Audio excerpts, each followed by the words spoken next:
Welcome back, investors, to Ticker Time News. I'm Adam, and Zillow's ticker symbol ZG, their shares have fallen 7.63% in the after hours because the real estate platform guided for downbeat Q3 revenue versus Q2 revenue amid a tough backdrop in the housing market. Now, the company sees Q3 revenue of $431 million to $461 million, down from the expectations of $561.9 million. Now, the best part about Zillow's earnings report was this announcement that it's teaming up with rival Opendoor technology. Ticker symbol is OPEN. But real quick, before I jump to that information, Zillow has been trading in an uptrend, just like the broader market, since this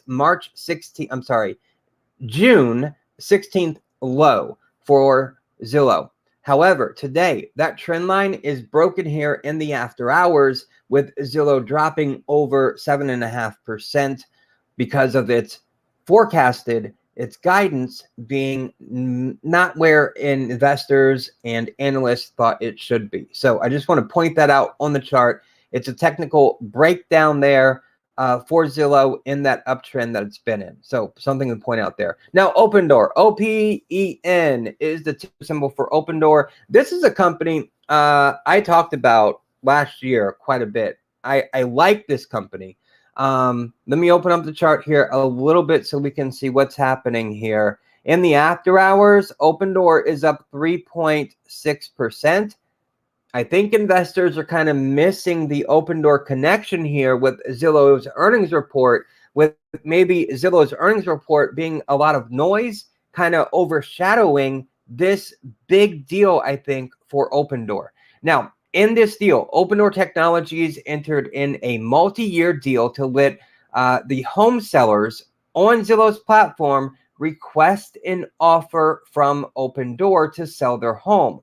Opendoor offers will be available on Zillow's platform, and customers will be able to use the service on other Zillow home buying services, ranging from financing to agent selection. Now, remember, the big thing with Zillow and why they're doing this is because last fall, I think it was the beginning of November, Zillow announced that it was shutting down its iBuying program called Zillow Offers.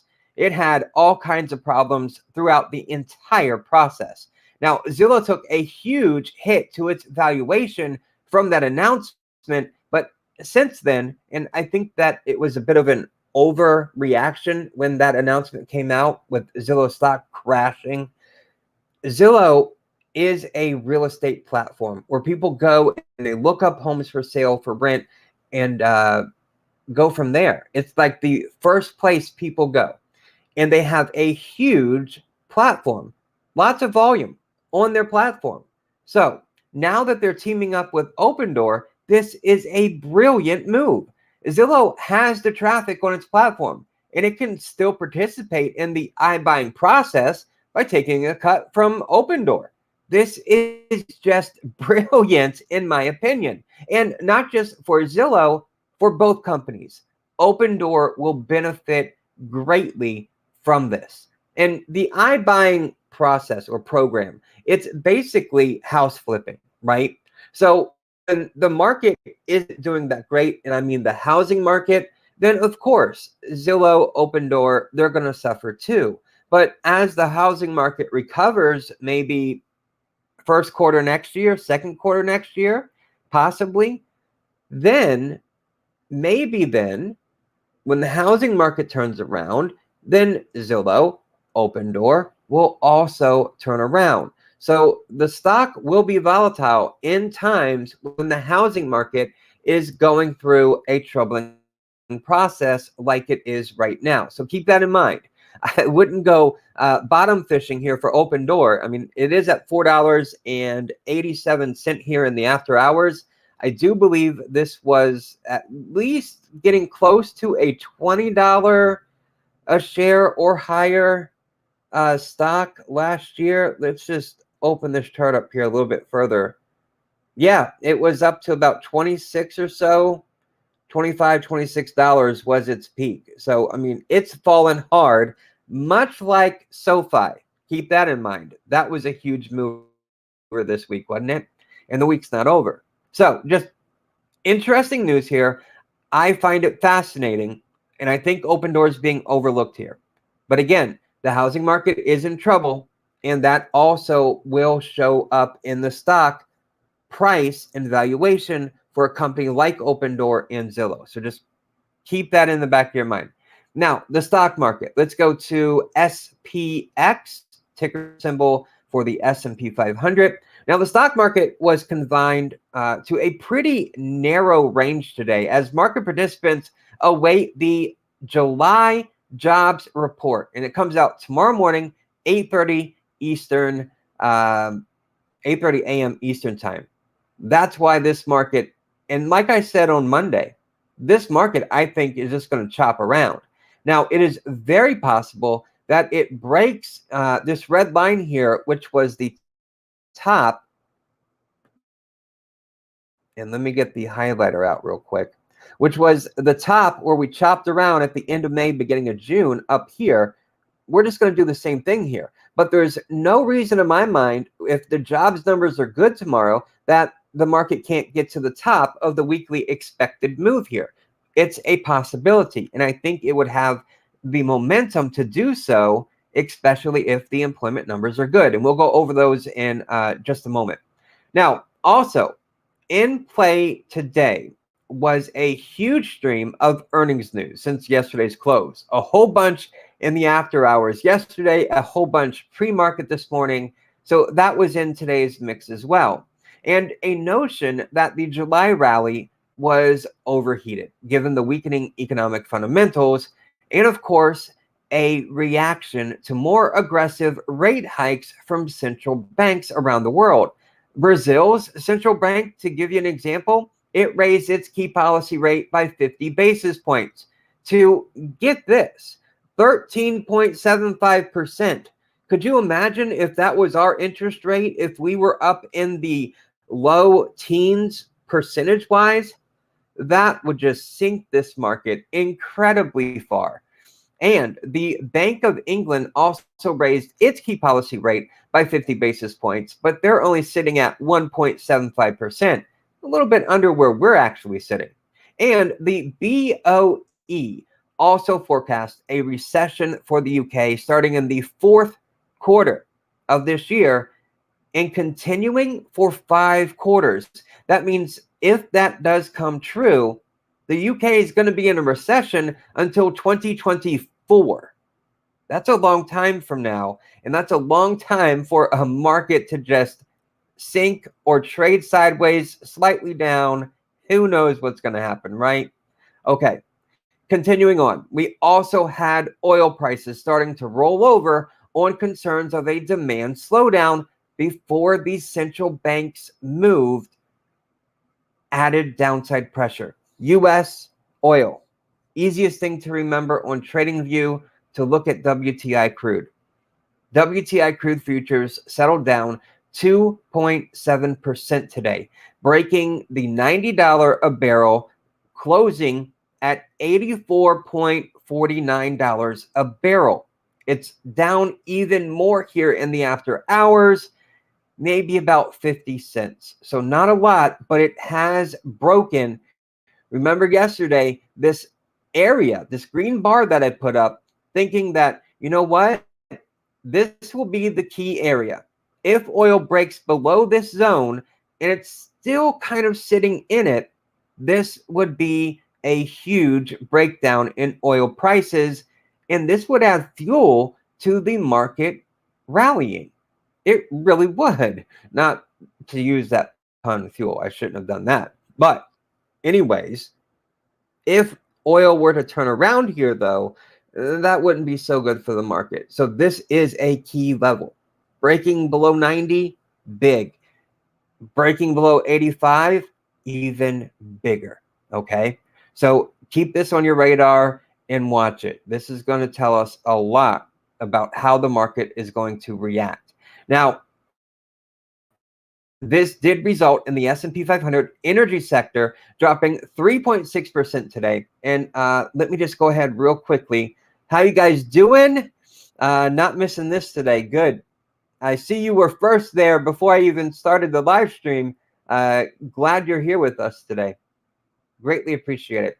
Okay, XLE, the energy sector, down pretty big today. When we look at the right-hand side here of the screen, where all these sectors are here, let me lower it down to get the rest of them in here.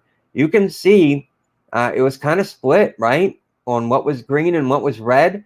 But oil breaking out of its weekly expected move here, and it gapped down this morning.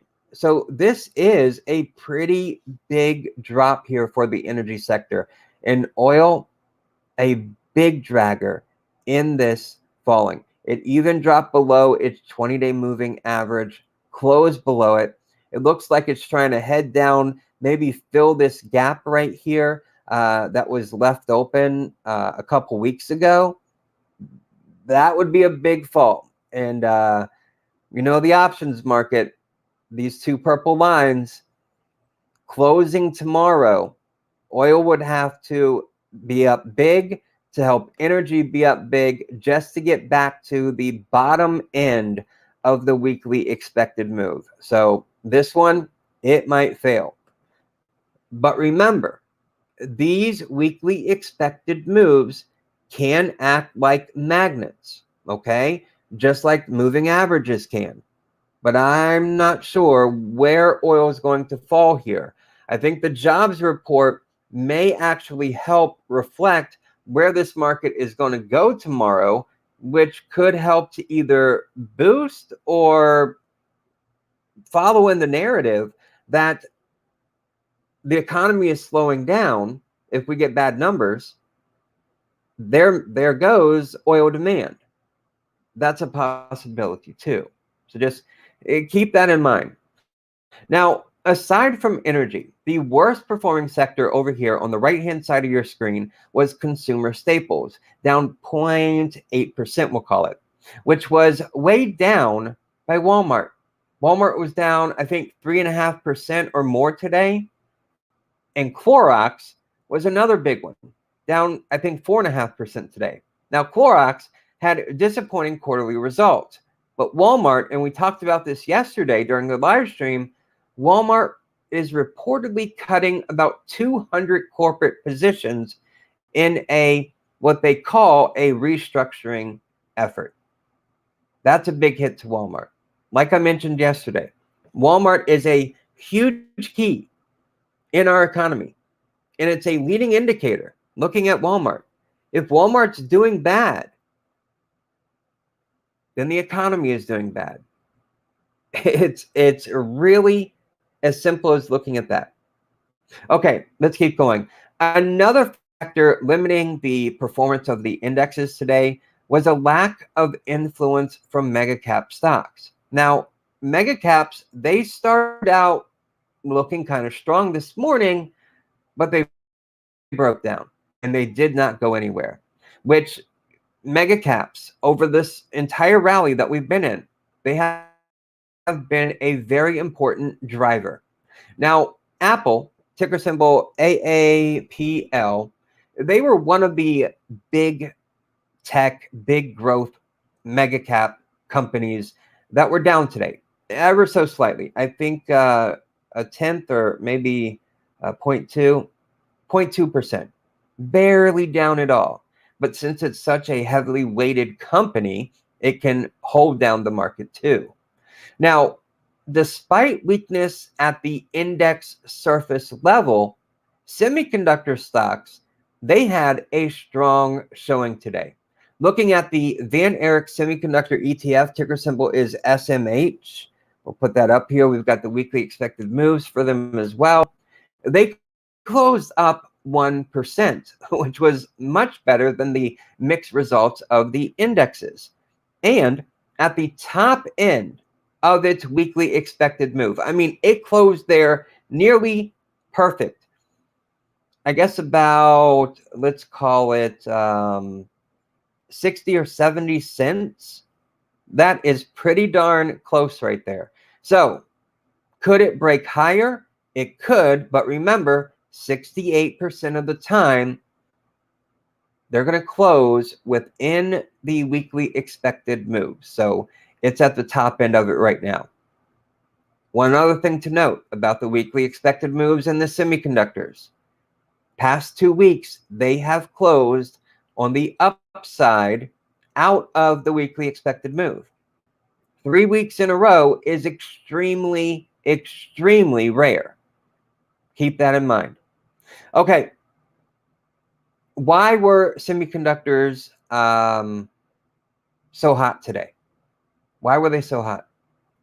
Because of a company that I hadn't really heard of before, Qorvo, I think is how it's pronounced. The ticker symbol is QRVO.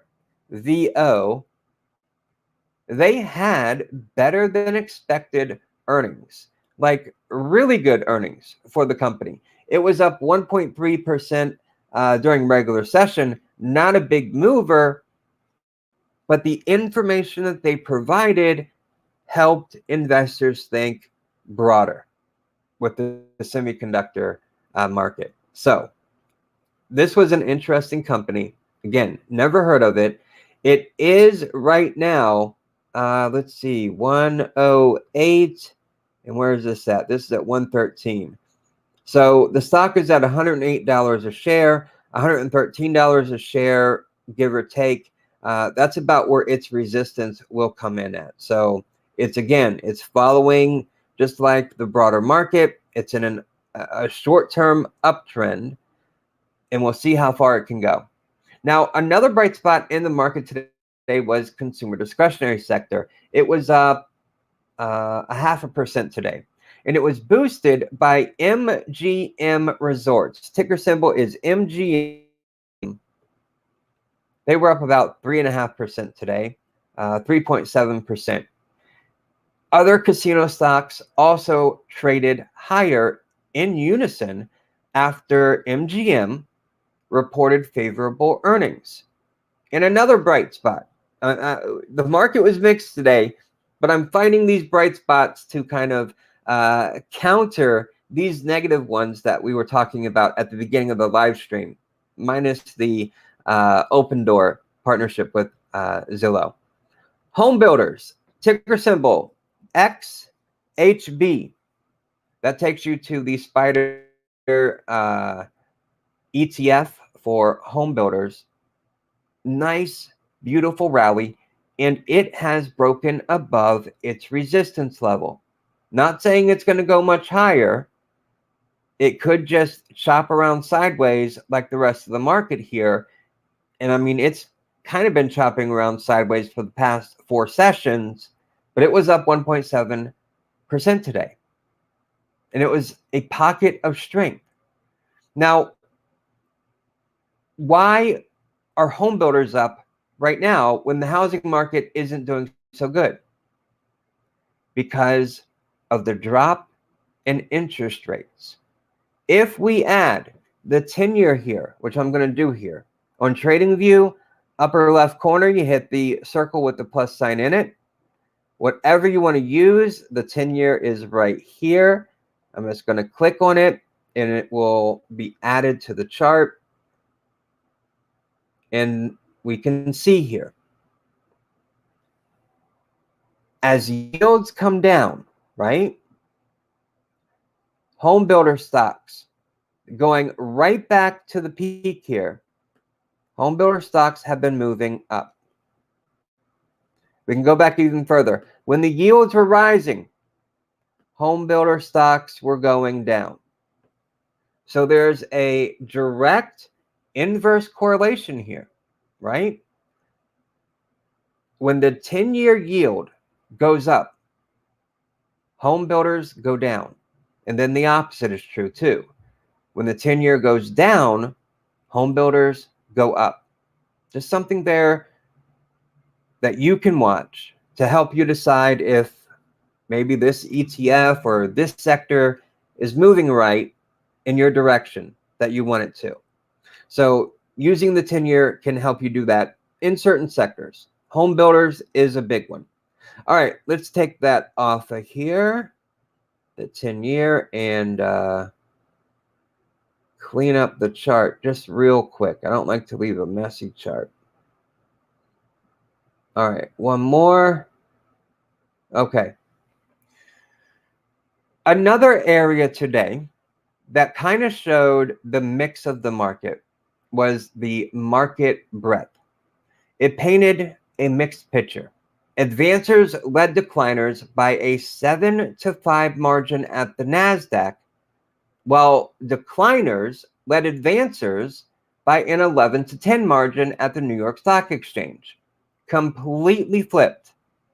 Now, speaking of market breadth, and I wasn't sure if I was going to mention this or not, but it was something new, so I just want to mention it real quick, and then we'll get back on topic. We started a new segment today, or a new type of content for our investor community, and it includes internal market analysis with technical breakdowns on the dollar, on oil, on gold, copper, market sentiment, and breadth readings with technical analysis on the VIX, put call ratio, McClellan oscillator, all to help you better understand what's happening in the market and cut through the noise, just simply looking at the technical picture of the market. Now, using this information in combination with our trade setups, I think our investor community will have a higher win rate on trades. So if you're interested in that, you can join us by clicking the first link in the description. I'd love to see you there. Plus, you get instant access to our weekly expected moves and so much more. All right, back to it now. Let's talk about the Treasury market. Let's go to the 2-year first. US 02Y for the 2-year. Treasury yields pulled back today. The 2-year fell 6 basis points to 3.04%. And we mentioned this yesterday. The 2-year yield is having a bit of a resistance where it's at right now. I believe the top here of the resistance is about 3.06. It closed down 3.04 today. That resistance is a good thing for trying to keep the inversion of the 210 from deepening, from getting worse, right? And then when we look at the 10-year US 10Y, the 10-year fell 7 basis points to 2.68% today. Now, there's an area here of support. If you can keep the 10-year from falling too much, and you can keep the 2-year from rising too much, that will help us out greatly and not allow the inverted yield to deepen, get worse, but maybe get better a little bit. So we'll see how this market, Treasury market that is, reacts to the jobs numbers tomorrow. There could be a huge flight to safety if those numbers are bad, with people running to bonds to try to offset the negativity in the stock market. Okay, looking ahead to Friday, market participants will receive the employment situation report for July at 8:30 a.m. Eastern, which includes non-farm payrolls. Now, the expectation is 250,000. The prior reading was 372,000. In my opinion, I think expectations are being set too low. And if expectations end up being too low, that's not good, right? If we end up hitting a number above 300,000, that means expectation was too low by 50,000 or more. That won't help the market to rally. We also get non-farm private payrolls. The expectation is 200,000, and the prior reading was 381,000. Again, I think analysts are trying to come in a little too low here, but we'll see.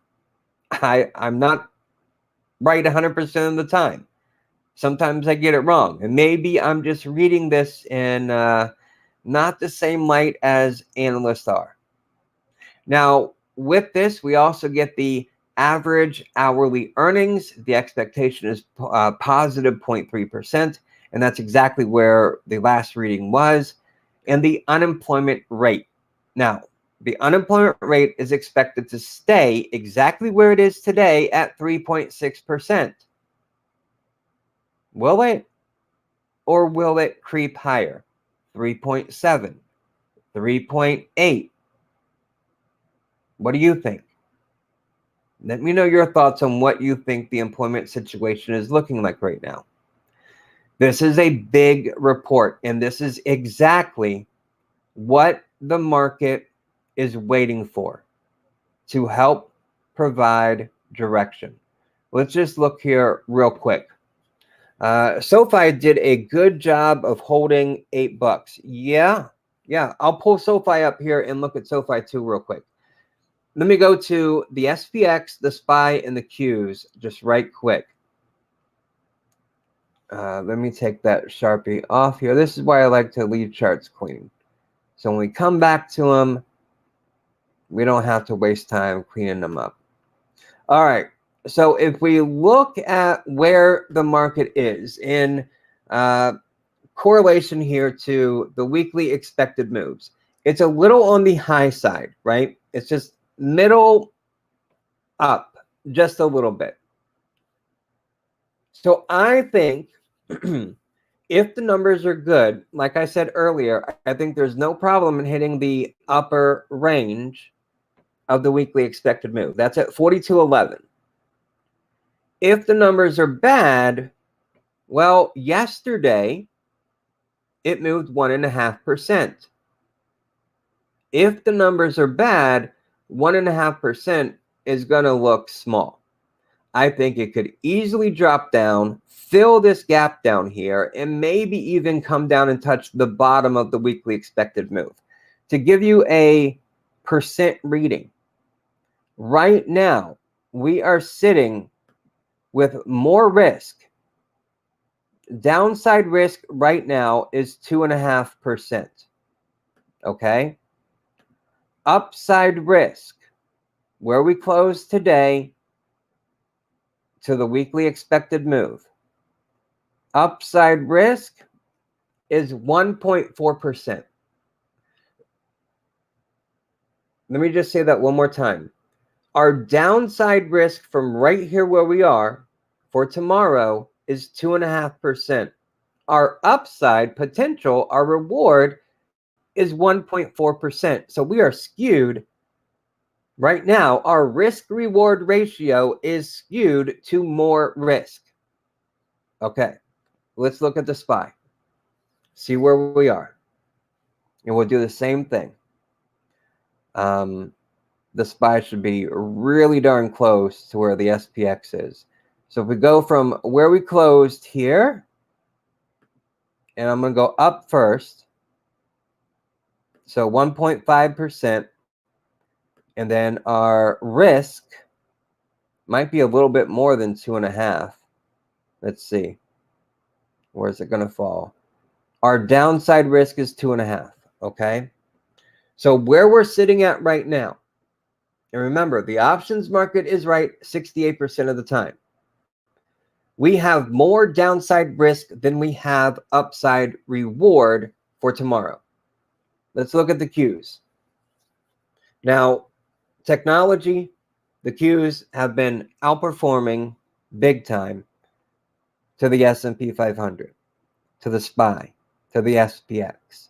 Look at where it sits right here, right at the top of its weekly expected move. So I don't want to do this, but based off of the options market, let me come down here to it. line it up the best I can.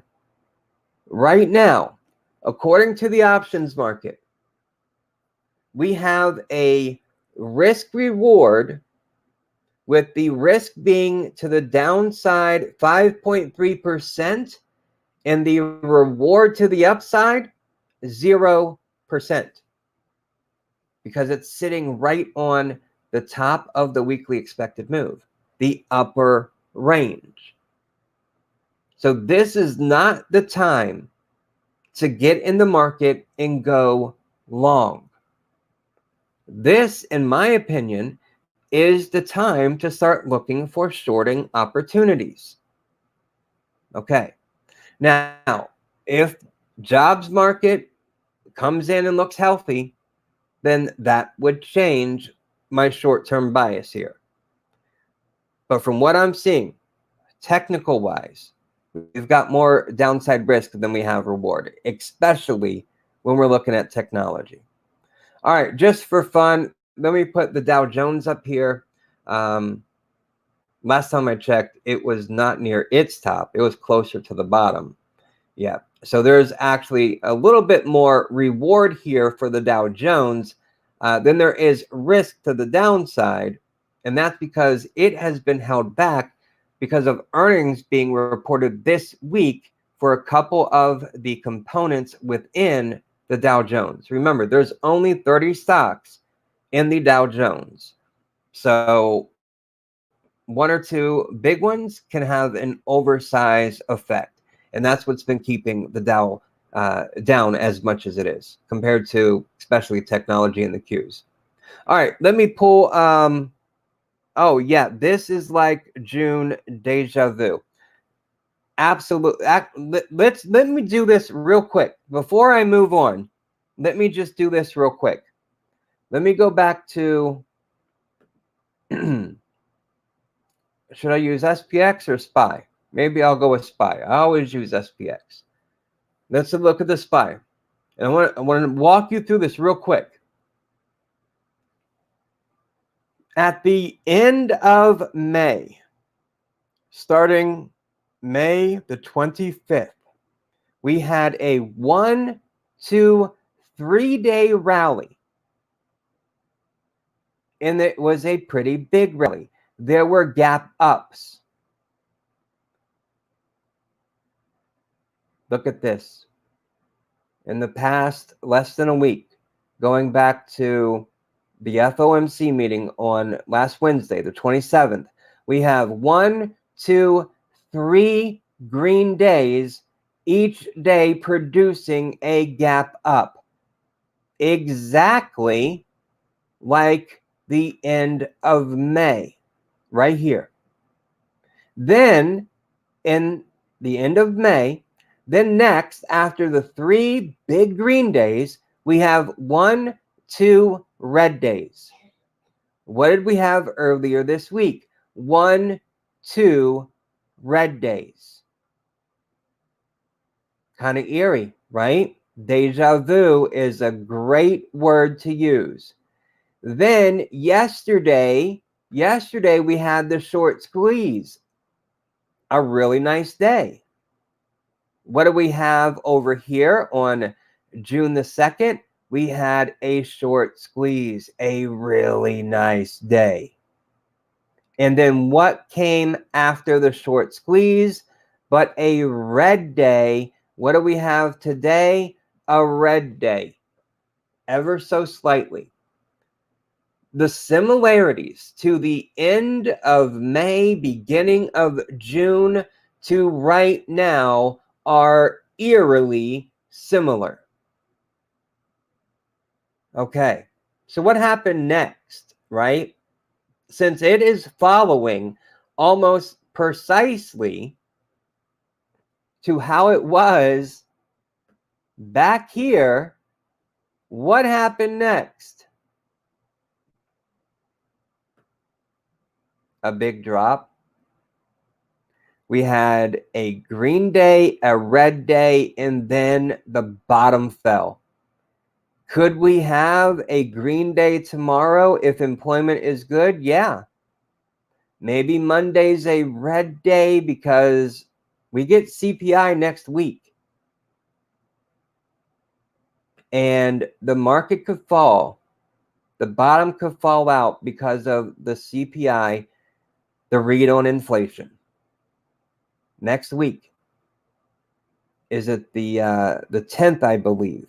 If I'm not mistaken, it is the 10th.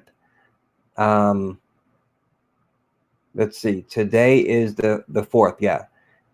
The 10th, we get CPI. Man, it is deja vu. Looking awfully interesting. Yeah, CPI should be interesting. Yes. I do think inflation reading next week, and I'll dig more into it this weekend, but I think the inflation reading will come down because energy prices have come down. There's one big sticking point for me when it comes to CPI. That is the cost of housing. That hasn't fallen like oil has. I mean, I think rents are going up. I'm not 100% sure. Obviously, we'll get that figured out when we get the CPI report. But if the cost of shelter is not coming down, I believe shelter makes up a third of the read of inflation or the read on inflation with the CPI. That's a very heavy weight. That's the one thing that's telling me inflation's not going to fall like some people think it will, or the CPI number is not going to fall drastically. I do think it could come down a little. I don't think we're going to see another high, but it is possible that we could go higher than expected. Is it 8.9%? I'll double check this weekend. I think it might be sitting at 8.9% for the expectation on the year over year read on it. But yes, we'll dig into that more next week, Monday, Tuesday, before the numbers come out. But yes, CPI will be interesting for sure. I mean, this drop that we had back here, the consolidation, the contraction at the end of May, beginning of June, and then the floor just dropping out, that was a higher than expected read on inflation because we got CPI. Right after that, we got PPI. This next week, we have CPI and we have PPI coming out. So we could see oh man, I mean, it's been spot on so far. It could be spot on the whole way down and then retest the low back here in June. Man. Plus, we're getting into the middle to end of August, and typically the end of August, everyone's on vacation. Well, not everyone, but there's no big catalyst at the end of August. So the last couple of weeks of August, from the middle to the end, there's not a lot of action, not a lot of catalyst to ignite this market to go higher. After we get our big reports next week on inflation, the market's got nothing until we start getting into September. I can't believe we're talking about September already. Forecast 8.9%. Good. Let's just do that so everyone's clear. CPI 8.9%. It could come down to that, but housing is shelter. That's the one thing that's a sticking point for me because I don't think that's dropped nearly as far. Okay, what else do we have here to talk about? Oh, SoFi. But real quick, let me just finish on my notes here, and then we'll get to SoFi. We also tomorrow get the June Consumer Credit Report expectation, and this is interesting here, and it could have an effect on the market. The expectation is negative 24.7 billion. The prior reading The prior reading on consumer credit was a positive $22.3 billion. So we're going from a positive 22 billion to a negative 24 billion. That's a nearly $50 billion swing. Not quite, but close. That's a big swing in the wrong direction. And it's another sign, and this report comes out at 3 o'clock Eastern, 3 o'clock p.m. Eastern tomorrow. That's a big swing. And to me, it's a sign that what I've been saying about the middle of the year, it's the time when the consumer is weakening. So we got that one. Okay, ahead of tomorrow's open, we've got some earnings. DraftKings is one of them.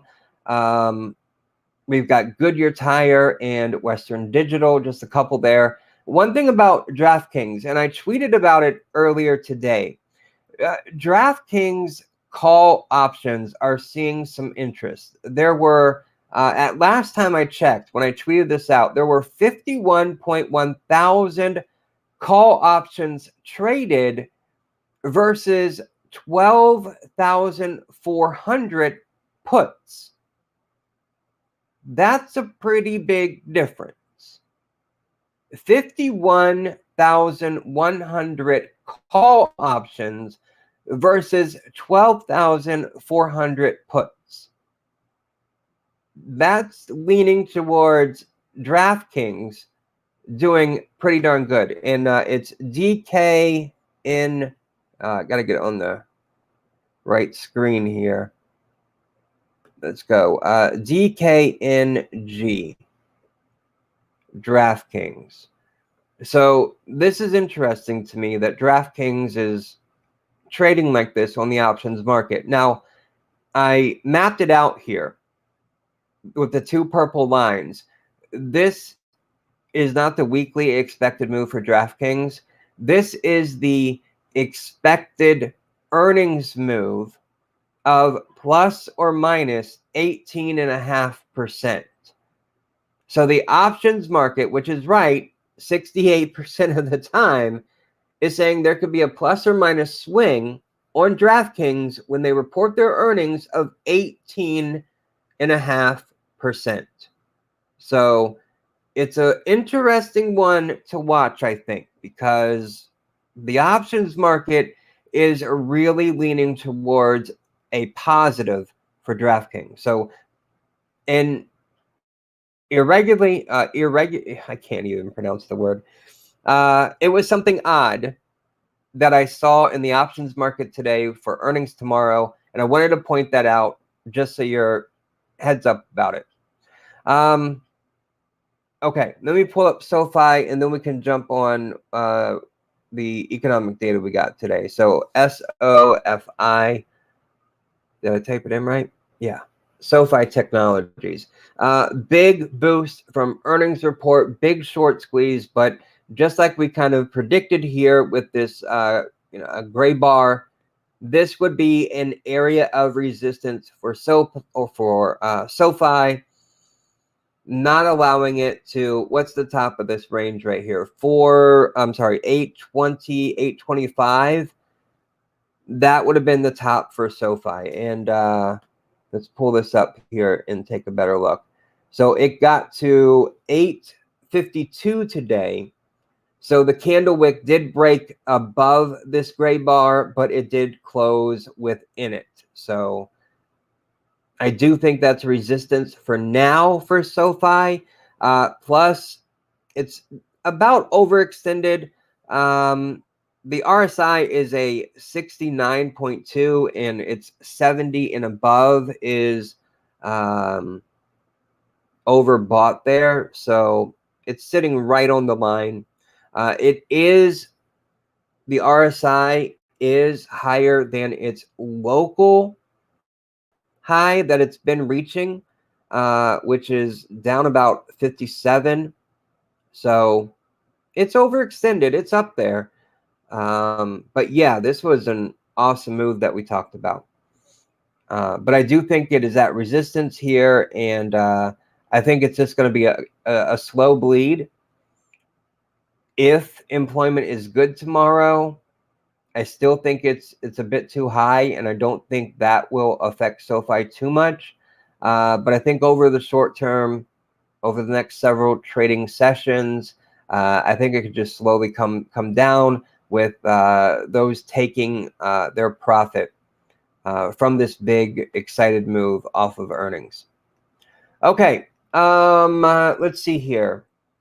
Today we got initial jobless claims for the week ending July 30th, and they increased by 6,000 to 260,000. And then we had and that was in line with estimates, the 260,000 there. Then we had continuing claims for the week ending July 23rd, and that increased by 48,000 to 1.416 million. So the key takeaway from these numbers is that the initial claims data, which is a leading indicator, point to some softening in the labor market. Is that good for tomorrow's read on unemployment? Probably not. But with these numbers that came out today, nothing yet in these numbers would be equal to a recession-like level.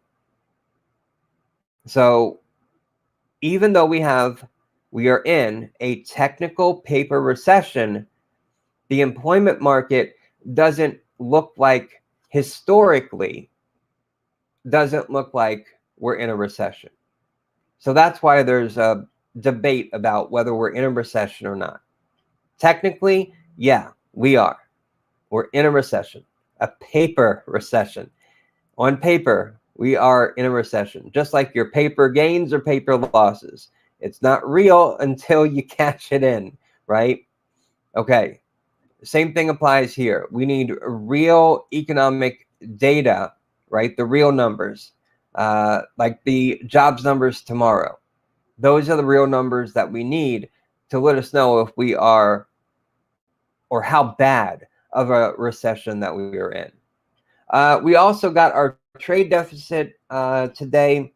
It did shrink a little bit. It narrowed to negative $79.6 billion. The expectation was negative $81.7 billion.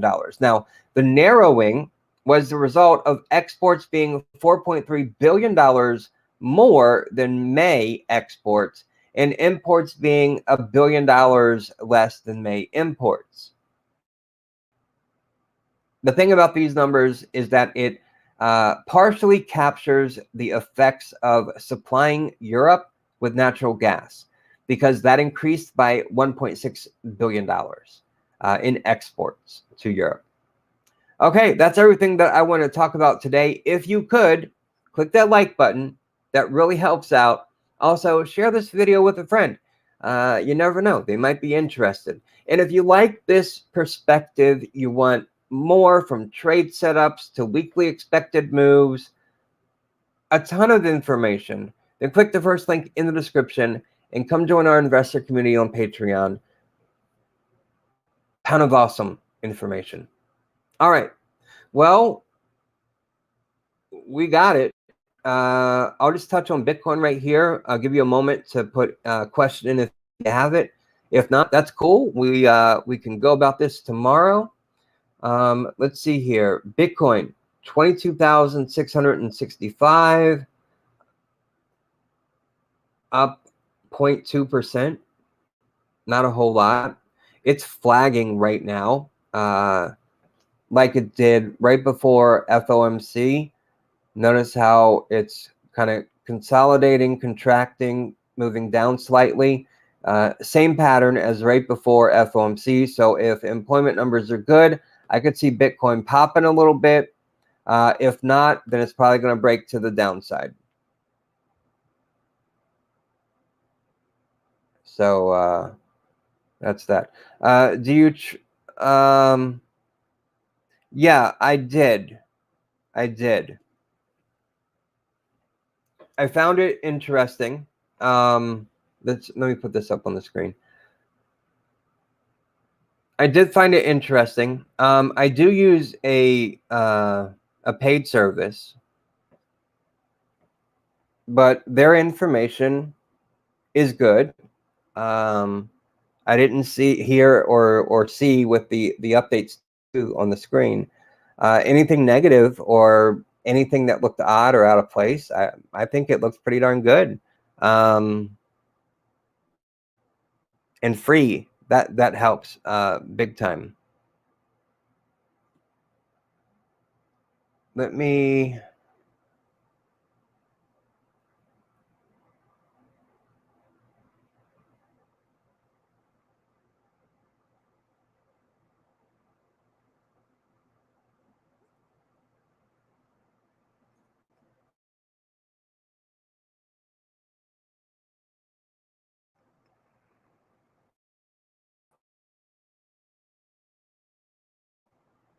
Oh, it is $700 a year. I didn't catch that.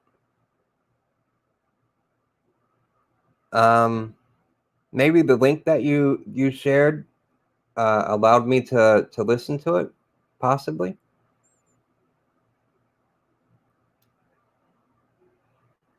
$700 a year is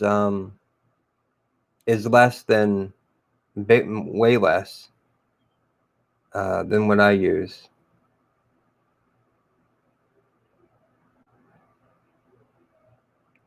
So yeah, so if $700 a year is a pretty good deal, mostly day trading.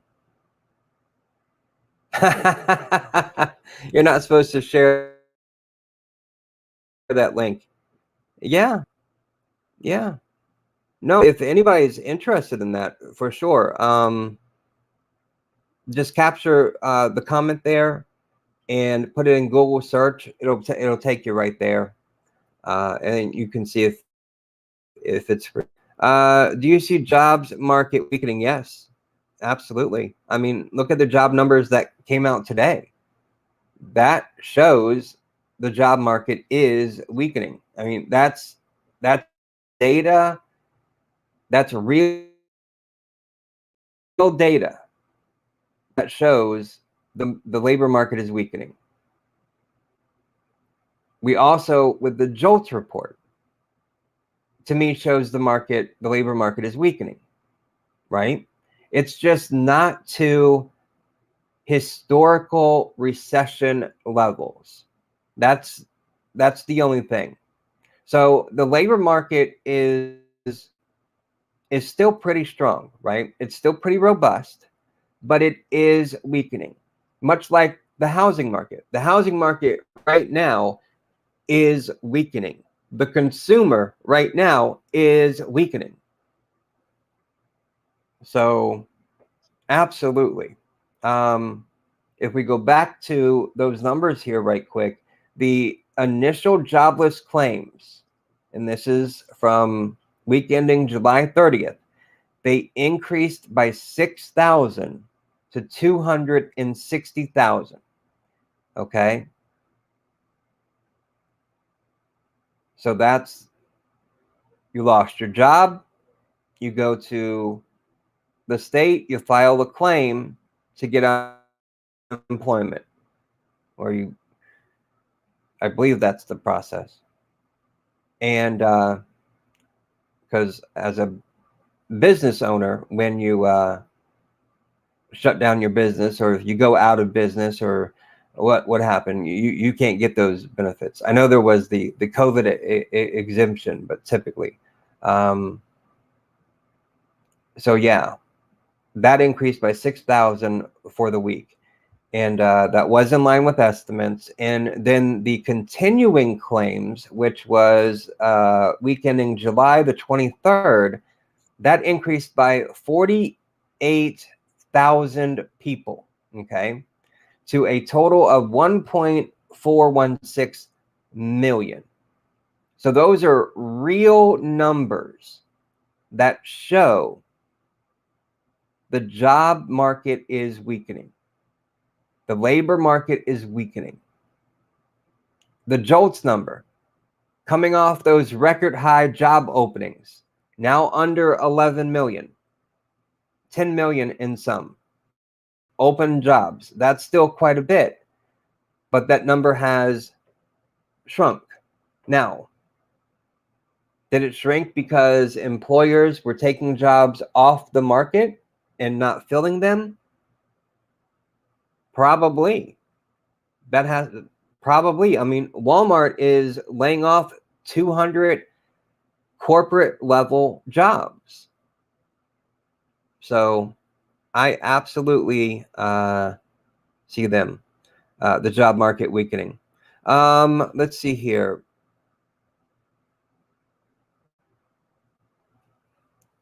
The forecast is flat compared to last month. Do you see small change, swinging the market up or down a lot? Down a lot. Down a lot.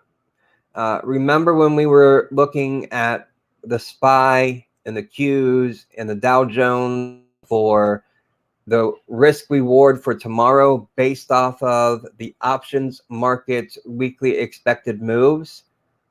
We have, and let me do this right quick. I'll put a bit of a rectangle or square, whatever shape it ends up being. I'll do this, make it red because this is our downside risk. And then let's do another one from right where we closed to the top side here.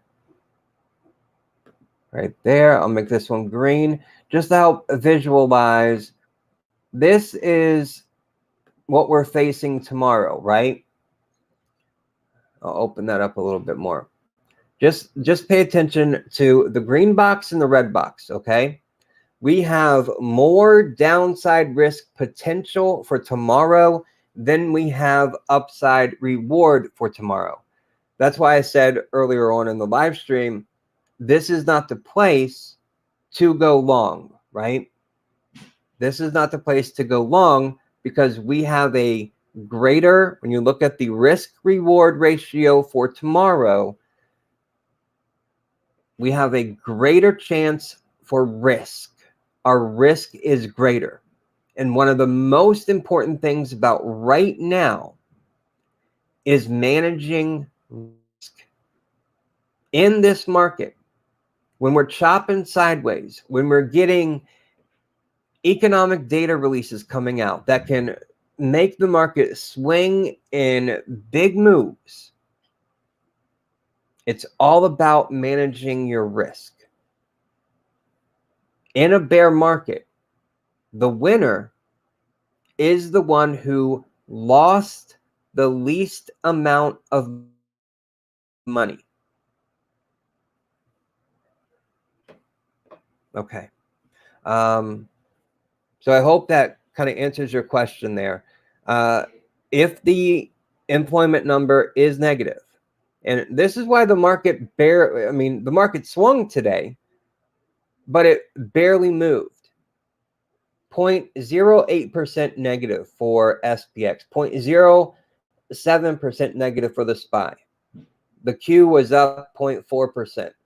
The Dow Jones was down 0.26%. The uncertainty, the mix of the market today, the market is waiting for those numbers tomorrow. And again, 8:30 a.m. I think I saw, 5:30 a.m. on the West Coast there. Yeah, that's rough. I don't like getting up that early. 5:30, wow. Yeah, but East Coast 8:30, West Coast 5:30. Those numbers come out, the market will act aggressively based on those numbers. So we're either gapping up or gapping down. But we will not mix around like we did today. It's going to be one or the other. Oh, and just to add one other thing here, do you see small change swinging the market up or down? A lot. A lot to the downside if it's negative. A little to the upside if, okay, let me back up and let me clear. Okay. If the jobs numbers tomorrow are negative, the market will fall harder than if the number is positive. The market will rise, but not as far as if the numbers were negative. And I'm just messing this up. Use the visual of this green and red box on the screen. Okay, this green and red box here. The green box is smaller, the red box is bigger. If the numbers are negative, this red box could be filled all the way up. If the numbers are positive, then the green box could be filled all the way up, but the green box is smaller than the red box. Still, I don't know if I'm making sense. I hope I am. Let's see here. I still remember that risk to reward you drew back in June, and you were more than right. We fell off the face of the earth. Yeah. Man, it is just so eerily similar, right? I mean, the biggest difference, even though there is a ton of similarities here, one difference, and let me get this Sharpie out here just to illustrate it, is the one big difference is we came off this great big fall all the way down to this new low of the year hit on May the 20th. Then we kind of slow start to a rally, but it was a quick rebound rally, right? What's different here is we kind of did the opposite. We came down hard and fast, and then we've been slowly building and moving up over time. So, I mean, those check marks look like they're just flipped, right? That's the one difference from then to now. But we still have a big ton of risk ahead of us. And right now, still, my thesis on the market is we have not found the bottom yet. I know people talk about a bottoming process. We're going through a bottoming process. No, we're not. No, we are not. I'm bringing the tightening this up a little bit because this purple line right here, it follows each new big low of the year to this point here, to the June 16th low. And if you just extend this line out a little bit further to about the middle to end of October, you find that the S&P 500 is sitting around 3270, 3275. My market thesis right now says that's where we're headed. Now, a hypothesis, a thesis, whatever you want to call it, your opinion on the market is always fluid. It changes over time. When you get a new data point, then you update your opinion. Right now, the economic data looking on the macro is really negative. And going back in history and looking at times like this, where the economy is shrinking, The economic data doesn't look good for the future, especially over the next, 2-3 quarters. The Fed is tightening, taking money out of the market, and the Fed is raising rates. There's a lot of talk, and I think this rally that we have just been through, it's almost like right in the middle of that line. I think this rally was front running a Fed pivot that's not going to happen. In my opinion, the Fed will not pivot in September. Now, the Fed said they would use data to drive their decision, and the data is yet to come out. We've got CPI for August, PPI for coming out in August, and we'll have CPI data for coming out in September before the FOMC meeting. The FOMC meeting is September 20 and 21. So on September the 21st, mark that in your calendar, September the 21st, that's when the Fed, Jerome Powell, will come out, do his press conference. We'll get the press release right before his press conference, and we'll know whether they are pivoting, which means that they're not going to raise rates, or they will raise rates. And they're not pivoting. I right now, with the data that we have, I do not see a Fed pivot. And this rally that we've just been through is front running a potential pivot. So, yeah. I don't want to be doom and gloom. Don't think I'm just out here spreading FUD. I'm being a realist. I want to be realistic with the data that we get, share that data with you, add my opinion to it, and then we come up with wherever we are, right? So please don't think I'm just trying to spread FUD. I'm just trying to be real with the data that we have. Okay.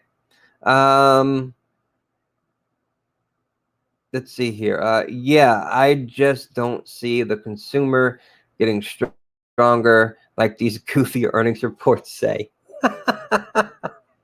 Yeah, gotta put that one up there. That's funny. That is. Yeah, just look at Walmart. Walmart is a leading indicator.